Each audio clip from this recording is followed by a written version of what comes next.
to dying. Diane Sawyer, Elizabeth Vargas, on the life-threatening addiction that almost cost her everything, anguished about the children she loved. I would die for my children, but I couldn't stop drinking for my children. Her marriage to a well-known singer. He couldn't save me. I could only save me. Confronting the video of hitting rock bottom, and the day she blacked out in a public park, saved by a stranger. I don't know what I did. I don't know what I drank. Evidence of the dramatic link between anxiety and alcoholism. I really hurt my children. I don't know if I'll ever forgive myself for that. Tonight, how to fight your way out of darkness and into joy. Between Breaths, a story of anxiety, addiction, and hope. Hello, everyone. I'm Elizabeth Vargas, here behind the scenes of 2020, because tonight I want to take you behind the scenes of my life. I have said before that I am an alcoholic, but I've never told you the details of what it did to my life. So I'm telling my story tonight for one reason, hoping to reach some of the 30 million people battling alcoholism in America right now. Even though I had support, resources, understanding bosses, I couldn't stop. And then I found a way out. So this is my chance to say to all of you, keep going, because you're worth the fight, and so are the people you love. I asked a friend down the hall here at ABC, Diane Sawyer, to be the voice guiding us through my story and to ask me the questions you might have too.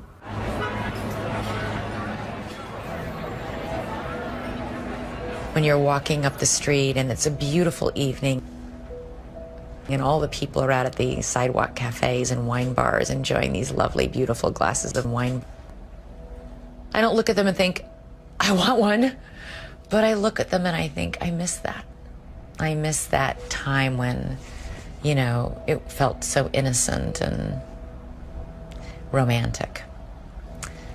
But that's just me romanticizing something that turned out to be really monstrous for me. Did you get her the lemon water? I did. Okay. As Elizabeth said, she asked me to come to her home to hear the story she is telling for other people living in the shadows, the story of her life she has not told before. Hi, Yes, come in. We're gonna sit over here. It's like family. Yeah, exactly. On the walls in her home, pictures of the two sons at the center of her life. Sam, now 10, Zachary, now 13. And also a photo of a journalist at the top of her field. For decades, a network correspondent and anchor. Tonight we're taking you on. She was known for her strong reporting around the world. I'm Elizabeth Vargas in Baghdad, here in Perugia, Italy. Return here to Jerusalem, so you don't agree with that. Tough interviews and seeking out people whose stories have been forgotten. There she was, relaxed on Good Morning America. We're breaking in And again. so steady in live breaking news events, Elizabeth Vargas is here. she took over the anchor chair from Peter Jennings on 9/11. Thanks, Elizabeth, very much. This is, as Peter just said, ABC News continues. So here we are, two TV news colleagues who work down the hall from each other, getting ready to go on camera. Only one of us was about to open the door on a secret life, the one that was pulling her into the darkest depths of the ocean.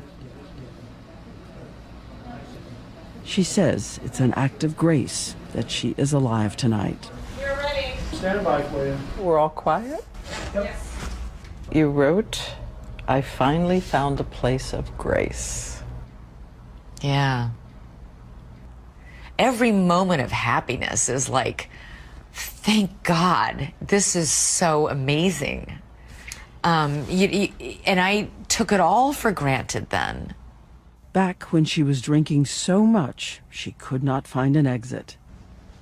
There are days when you wake up and you feel so horrible that the only thing that will make you feel better is more alcohol.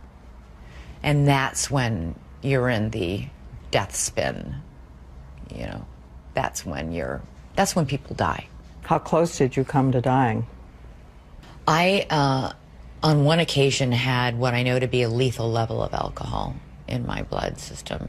And Even that didn't scare me into stopping. Can you believe it? Even that. And she says she was just one of the millions of Americans locked in a battle with alcohol tonight, even though from the outside she seemed to be living a golden life. But I mean, people can look at you and say, you're so lucky, really. I am lucky. I am lucky. Look what you have, look what you do for a living, look how you look at your life. It's not like other people's problems. First of all, yes, I am so lucky to have my two amazing children and to have this amazing job and to have Resources for people to help and resources to be able to go to treatment. You're right, I am lucky. All I can tell you is when you're in the cycle of this disease, though, that it doesn't matter how much you have or how little you have. It didn't matter. It leveled me. It knocked me flat on my butt. I lost sight of everything. Everything. And those children she loves more than anything on earth. Please don't take my sunshine away. Watched it in fear they would lose her. Are they the hardest of the hard part? Oh, hands down.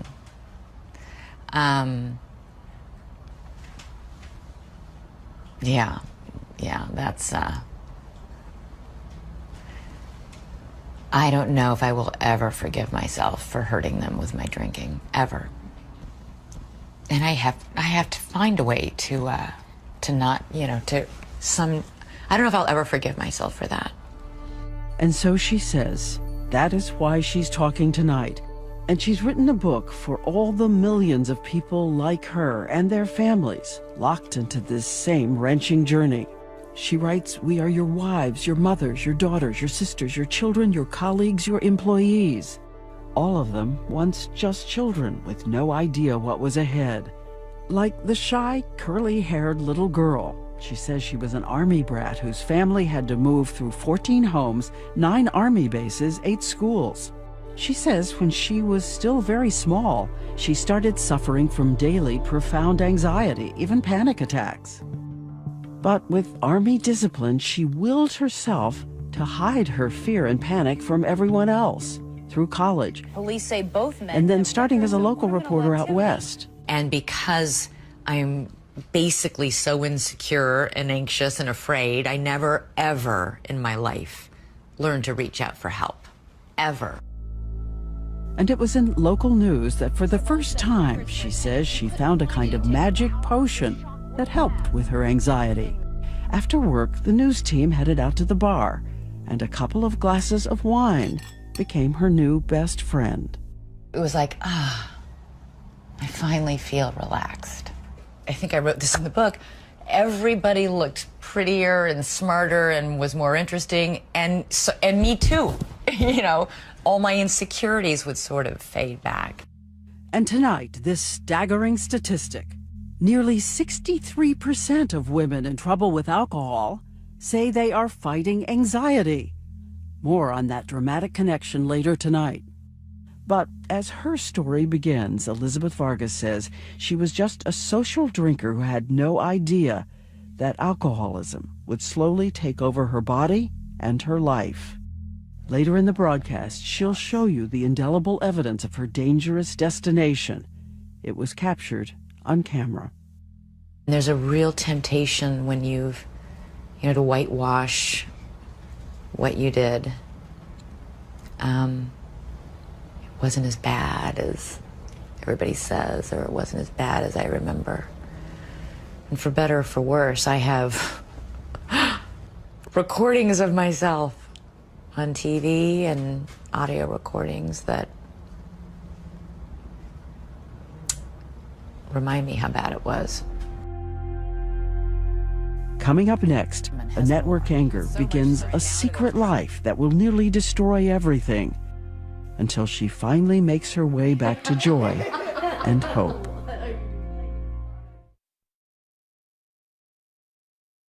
Good evening. We begin tonight with 2 rescue efforts. Watch Elizabeth Vargas anchor live TV news, and you'd have no idea that the woman who worked so hard to be perfect is suppressing so much anxiety, bordering on panic. I mean, I remember anchoring the evening news, and every single night when Michelle, and I love Michelle, the floor manager, when she would count down, I hated it. 2 minutes. 2 minutes!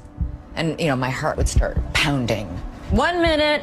Now I'm like hyperventilating. 30 seconds. 30 seconds. And literally the studio, the edges of my vision would start to swim a little. And if you watch carefully at the beginning of every newscast, you will see me lean in and I grip the desk with my right hand. Good evening from Los Angeles. And on my left hand, which I'm holding my pen, I'm taking my engagement ring and I'm digging the edge into my thumb. Why did you go in this business if it was going to torment you like that? I loved it. I still love it. I love telling people stories. And 14 years ago, she found someone who helped. Her new husband, singer-songwriter Mark Cohn. They married in 2002.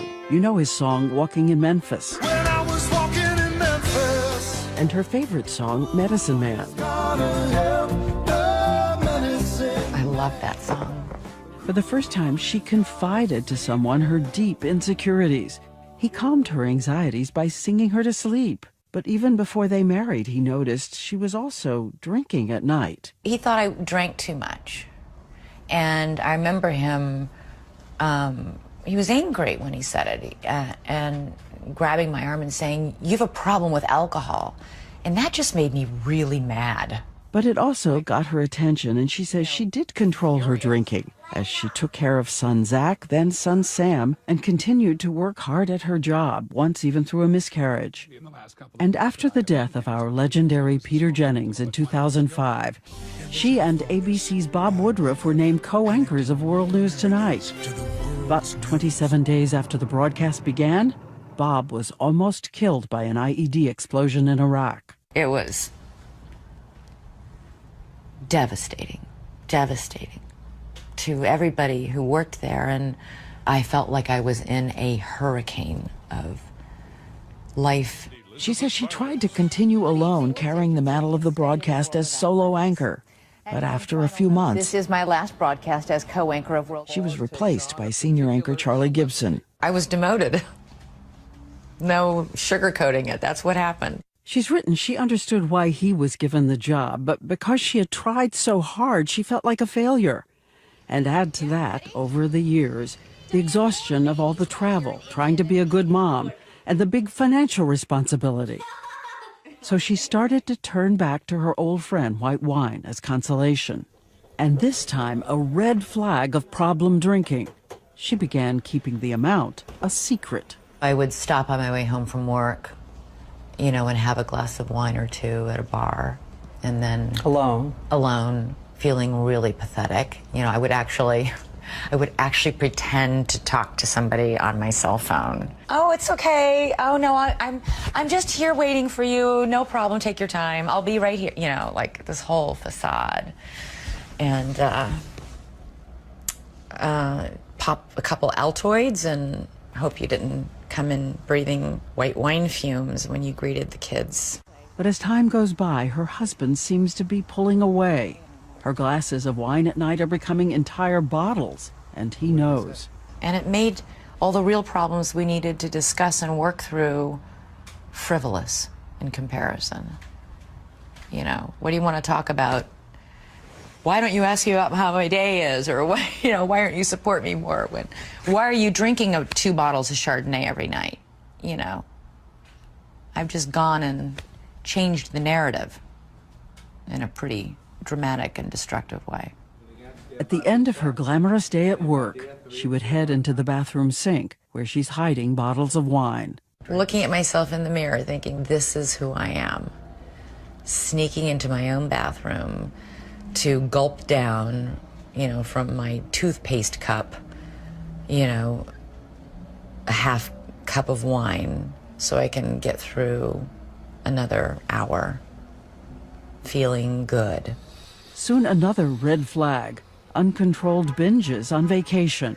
Her sister Amy had no idea that Elizabeth had a problem with drinking until they took a holiday trip together with their kids, the summer of 2011. It was in the middle of the afternoon and she was drunk. And she told me that she drinks too much because she was so unhappy. Amy tries to intervene, but Elizabeth insists she can handle this on her own. She's not an alcoholic, she's just having a rough time. And after all, she is still flawless at work. Then, a year later, 2012, another family vacation, this time with Mark and the boys in Florida. That was our big vacation, and my idea of a vacation was to empty the minibar by drinking everything in it. At one point, her younger son Sam comes into the hotel room. I was drinking and sleeping, and I do vividly remember, like, one afternoon, Sam standing by my head in the bed saying, "Mommy, when are you going to get up?" And I remember I could smell the sunscreen, and I could feel the heat from his little body, because he'd just come in from the beach. And, you know, I would die for my children, Diane. I wouldn't give a nanosecond's worth of thought to die for my children, to kill for my children. But I would die for my children. But I couldn't stop drinking for my children. Ahead, her first attempt to reach out for help, and the day she almost dies and a stranger saves her life.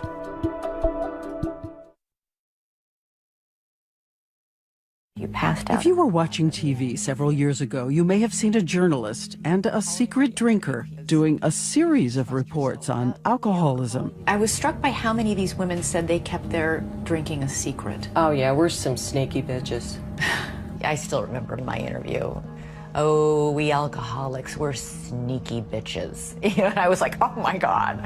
But she's right. That was an interview with Mary Carr, the brilliant professor and author, and Elizabeth says afterward she impulsively asked Carr to lunch. I was so nervous to even tell another alcoholic this.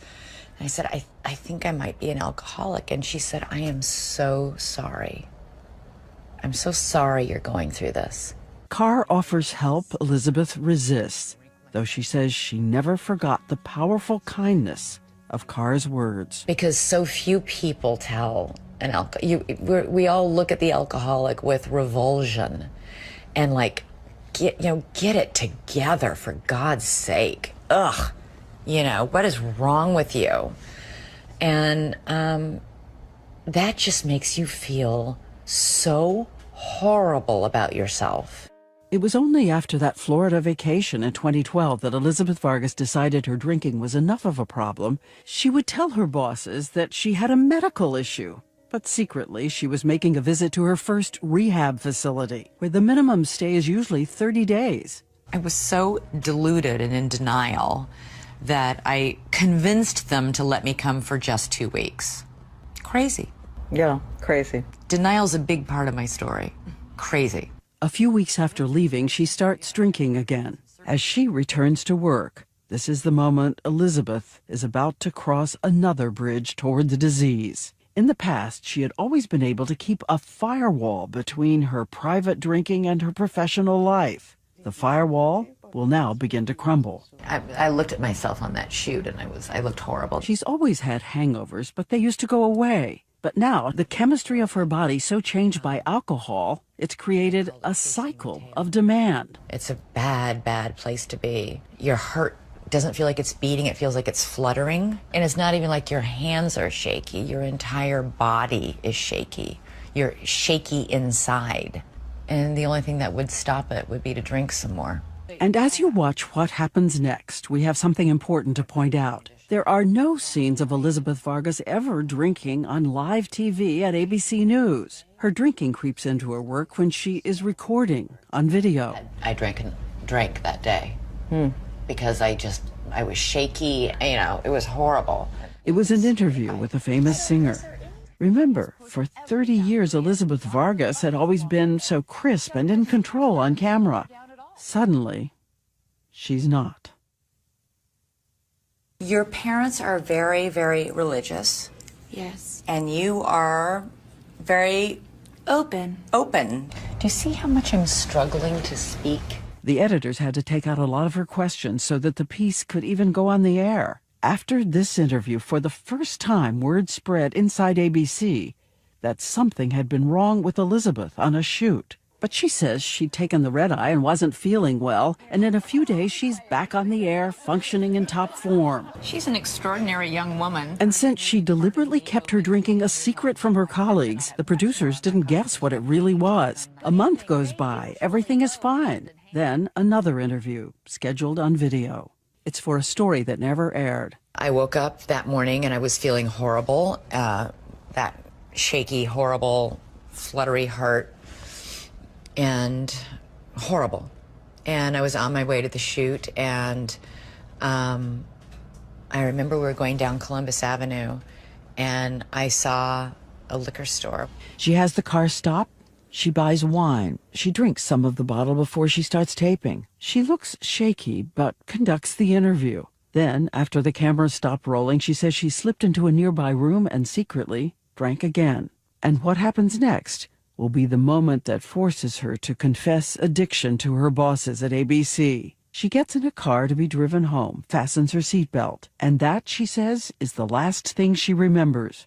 An award-winning network anchor is in a total blackout. What's the next thing? Waking up in the emergency room. I don't know where I went. I don't know what I did. I don't know what I drank. I drank enough to have a lethal blood alcohol level. What was it? 0.4. 0.4 is the blood alcohol level that doctors say killed singer Amy Winehouse. At least 2,300 Americans die each year from exactly this kind of alcohol poisoning. The central nervous system can shut down. Your heart can stop. So what was it that saved her? We know that she was seen wandering near a park, this park, Riverside in New York. Late afternoon, still daylight. You don't know how you got to Riverside Park? Nope. And she says, according to her husband, the stranger, a woman, was driving by and saw the unsteady person in high heels and work clothes. A woman saw me, said, would you like a ride home, I guess? I don't know. I told her my address. I was able to tell her my address. So a complete stranger sees you. She said she saw some men nearby that she didn't like the look of, who might have been at that point probably seeing me as a vulnerable person. And she brought me back here. And at that point, I was apparently unconscious. Unconscious in the lobby of her apartment building. Maybe somebody seeing this will help you finish the portrait of that. Yeah, you know, part of me is almost afraid somebody will. You know, it's like, it can be very difficult to confront. Her husband, Mark, races down and calls 911. The woman who had brought her there leaves a card with her phone number. Later, Elizabeth calls, but the call is not returned. So all she knows is that out there somewhere tonight is an anonymous stranger who had the kindness to stop and save a life. And she stopped. And she stopped. God bless her. And coming up, the day her secret life comes crashing down. And the answer to questions so many families are asking. How did I drink normally for decades and then all of a sudden it fell off the cliff? In 2012, after that terrifying lost afternoon, that blackout, Elizabeth Vargas finally calls her boss at ABC to tell him she needs to seek treatment for addiction. I was too embarrassed to tell him that it was just alcohol because I thought it was so unfeminine. Unfeminine? Like, to be a drunk is just like, you know, even now I have a hard time saying that word. So I told him alcohol and Ambien. With the support of ABC, she goes back to that rehab facility for a full month. And while there, she met this man, Earl Hightower, one of the nation's leading experts on alcoholism intervention and recovery. He says instantly he saw she'd made a career of hiding her fears and resisting help, and she wasn't ready to face the truth. I just thought, this is the kind of woman that really Nobody is going to get this woman sober. There's no way we're going to sit down and go, look, here's the deal. And she's going to go, oh, okay. Really? He tried to wake her up, warning she's an alcoholic and cannot drink safely. God, you had me like nailed. But back then, she was sure it was impossible she was an alcoholic since she had no immediate family history. She didn't know, as we said, heavy drinking alone can lead you into a cycle of the full disease. This is Dr. Deirdre Roche of the National Institutes of Health. She's program director at the institute that studies alcoholism. Elizabeth asks her how the heavy use of alcohol actually alters the chemistry in your cells and the structure of your brain. Heavy drinking over time hijacks certain processes in the brain, the physiology of the brain, so that it begins to crave alcohol just to feel normal. Just to feel normal. No longer drinking for the enjoyment of it, just to feel okay. If you check our website, you'll find a link to the 11 questions that help you gauge if you have a problem with alcohol. Only half the risk comes from any family history. I wrestled with, was I born an alcoholic? Did I become an alcoholic? When did I become an alcoholic? What's an alcoholic versus a problem drinker? I can answer all those. It doesn't matter if you were born an alcoholic or if you became one. You are one. And something else tonight, that growing body of evidence about the link between alcoholism and anxiety, especially among women, is causing some experts to broaden their approach to treatment and recovery. How many here also have anxiety? Very bad. All of us. Oh my God. This is the Karen Treatment Center in Pennsylvania, and for 2 hours, a group of strangers find so much in common in their lives. Stigma around addiction. Isolation was a huge thing. Hiding, lying, sneaking. The cycle. On average, an addict will relapse 3 to 4 times before they get sober, and alcoholics who have anxiety are at twice the risk of relapse. What's in there's coming out, and if you don't work on it and get on it and get straight with it, it's going to come out sideways, it's going to come out in a relapse. Which is what happened back in 2012 after Elizabeth's first full month of rehab. It only took me like 6 months, 7 months later before I was back to looking at myself in that bathroom mirror wondering, how did I get here? You just want to shake her and say, why are you doing this to yourself? Elizabeth heads off to rehab again. Then afterwards, a few days home before she has to return. And this time, it's her brother Chris who flies in from his home in California to take her. I walked into her apartment, and she was completely out of it. It had been 7:30 in the morning, a couple empty wine bottles beside her bed. And I remember wanting to tell her, you can walk into a room, and you can light up that room, but don't show up drunk. By now, it is early 2014, and after the latest rehab, she's about to be hit with a double blow. First, the secret she has kept so long explodes around her. Press reports force her to do an interview. She sits down with our colleague George Stephanopoulos, but says she's terrified, not ready. You're an alcoholic. I am. I am an alcoholic. Then, just a few days after that interview, her husband Mark says their marriage is over. There's a lyric in that song, Medicine Man, which he wrote long before they met. But it says, he can't save her from herself. Who's going to help the medicine man? He can't save her from herself no more.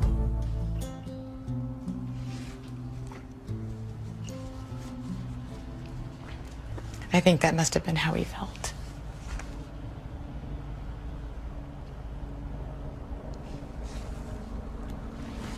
Because he couldn't save me. I could only save me. Her favorite song, now the soundtrack of so much regret. And it's about him being unable to help her. And coming up, the tape of herself she could not bear to listen to until the day of this interview. And for everyone who hits rock bottom, the promise you can turn towards hope.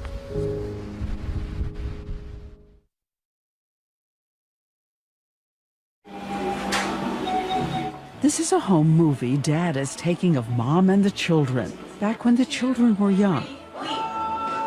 Back before they watched her fade into the alcohol that was carrying her away. Did you ever endanger them? No. Are you sure? I don't think so, no. I never drove under the influence. Never? No. I don't own a car here. But let me just say something. No. Because I didn't physically endanger my children doesn't mean I didn't devastate them or put them in danger emotionally or psychologically.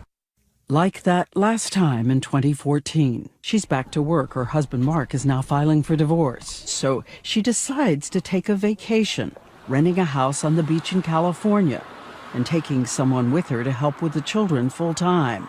It all seems so glamorous and privileged, unless you know the unraveling inside. It's her youngest son's birthday. You were going to make a coconut cake, Sam's favorite.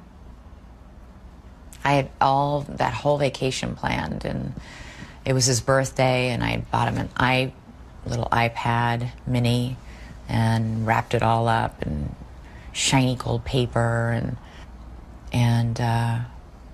I don't think I gave anywhere near the thought I needed to give to how hard that would be for me alone, and I drank. I drank again. And I ruined it. Starting with wine, she says, and then the only thing left in the house, a bottle of tequila. Then she gets word that the office needs to record her voice for a report to air the next day. So early the next morning, an ABC crew arrives at her rented vacation house to tape her. It's 8 a.m. I'm drunk. I remember that day sitting there, and I could read the words, and I couldn't make my mouth work to say the words. The tape was unusable. Again, it was made more than 2 years ago. I listened to it for the first time today. And? It's really hard. The woman we all thought of as never stumbling, even on live TV, And we're interrupting regular programming to bring you some breaking news in a... can be heard on audio tape slurring. While Howard struggled with the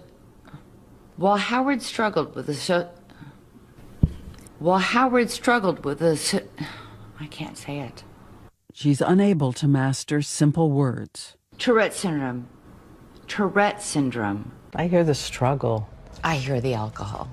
I literally felt sick to my stomach, but I'm glad I listened to it. Why? Because I never want to be there again. She was drinking so much her children, her boys, were terrified with worry that she might die and pleaded with her to stop. 3,000 miles away, her bosses at ABC are alerted urgently that Elizabeth is drinking again. She's coherent enough to call her sister and say, "I'm in trouble." And it was the first time that she called and said, "I need help." And I'll never forget that.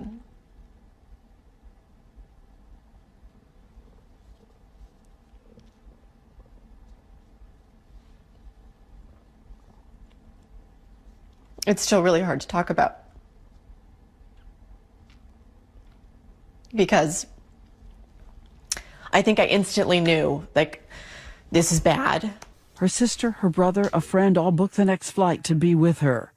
Elizabeth also manages to call a producer at ABC who knows a recovering alcoholic who lives near her rented house, an actor and director who races over. He comforts her children as she goes into detox. He hands her a rosary and arranges a kind of sobriety coach to ride with her back to New York to face what she has done. I thought it was all over. I thought she was going to lose the boys, and I thought she was going to lose her job. We all did. And even through the fog of alcohol, Elizabeth says, she finally grasped all the ways she had shattered her life. The anguish of her children pleading with her to stop drinking, the marriage she lost, the chance to do the work she loved in peril. She says in this moment, she was buckled to her knees by the unbearable shame. Ashamed, humiliated, a lot of pain, you know. Wreckage. A lot of wreckage in its wake. This woman who says she's spent a career trying to hide any weakness finally decides to give up and reach for help. And you get help. Yeah, and you get help. Then you can fight. ABC News agrees to give her one last chance. Thank God they gave me one more chance. Thank God. She makes a calendar of all the days she was in fact drunk and what that did to those around her. She says she was shocked out of denial, and she began apologizing to her colleagues who had to redo their work because of her drinking. She apologizes to the family who gave up so much of their lives to try to help her, and to the husband who agreed they would have joint custody of the children. And most of all, with the children, she apologizes in wrenching detail. You can't just say, I'm sorry I hurt you, and then, leave it at that. I'm sorry I drank. I'm sorry I scared you. I'm sorry that I wasn't there for you. I'm sorry I fell asleep and missed your recital. I'm sorry. I'm so sorry. And she says it's her promise to them to spend every day of her new life trying to be the mother she always wanted to be. What is it you most want your children to say? What's the thing you'd most love to hear from them?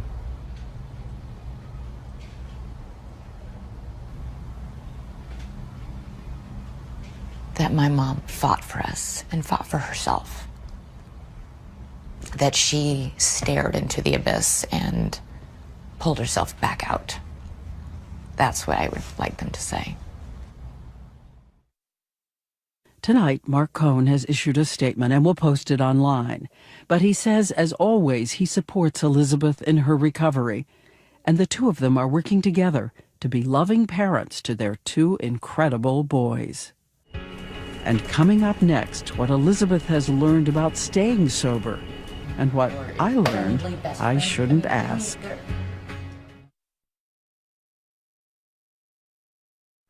Hey, guys. Tonight, as you know, Elizabeth Vargas is back in command. How many people live here? Back with the people and stories she loves. Hi, Tim. I'm Elizabeth. The breaking news reports. And now, the personal story she hopes will help someone else.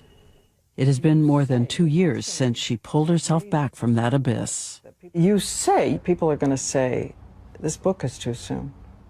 Oh, I'm sure. You haven't been sober long enough for this book. Could they be right? Sure. But when's the right time? There's no guarantee that I can stay sober for 2 years, 5 years, 10 years, 15 years. The truth of the matter is every single alcoholic only has today. None of us knows what will happen tomorrow. We all do everything we can today that tomorrow we won't pick up a drink, but we really only have today. Now she attends meetings, support groups, and has learned if she's ever out someplace she feels tempted to drink, she has to leave. And she also makes time for meditation to tame all that old anxiety. Do you still have triggers? Hunger, anger, loneliness? Hungry, angry, lonely, tired. For me, tired. Anger. Right. And is there something specific you know to do? Pick up the phone and call somebody. And by the way, I've also learned something new in doing this story. Unless an alcoholic in recovery volunteers the exact number of sober days, don't ask. Their accountability is not to us. It's to themselves and those they love. But you don't count the days of sobriety, or do you? I do, but that's something I keep to myself. Why? If I were to talk about it openly, like on national television, it feels like I jinx myself in a way. I don't know. And today, that woman who used to be so afraid of showing any imperfection says she likes to begin each day with an anthem to humility and acceptance. It's a song by Leonard Cohen, a prayer for the broken places and the light that can shine through.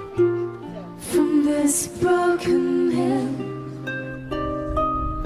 I will sing to you. There's a favorite saying I heard that was, when you pray to God, there are 3 answers. And one is yes, not now, and I have something better for you. If there is a choice. So the sun is going to be setting on us here. Yeah. Yeah. Another good day. And you know what? At the end of the day, when I'm in bed, it's another Thank you, God, for this day. If it be your will. And I am so thankful for all these new days and all of your encouragement. And for everyone watching, we did want to say, if you think you have a problem with alcohol, or if you know somebody who does, you can go to our website at abcnews.com and get all the resources for help. And I want to remind everyone that your book is in the stores next Tuesday, and it is called Between Breaths. And along the way, you told me that in this journey, it meant so much to you to get voicemail messages from your friends. We want you to know we have a few new ones for you tonight. That is so nice, and they did mean so much to me. So send messages of support to the people in your life as well. Please do. We'll be there reading them, and we say good night. I'm so proud of you. That took a lot of courage. You should be proud. You rise. We are rooting for you every single day. I've always been behind you and in front of you 100%. Love you. I love you. Thank you so much for what you're doing. And we know how much those boys love their mom. And we love you too.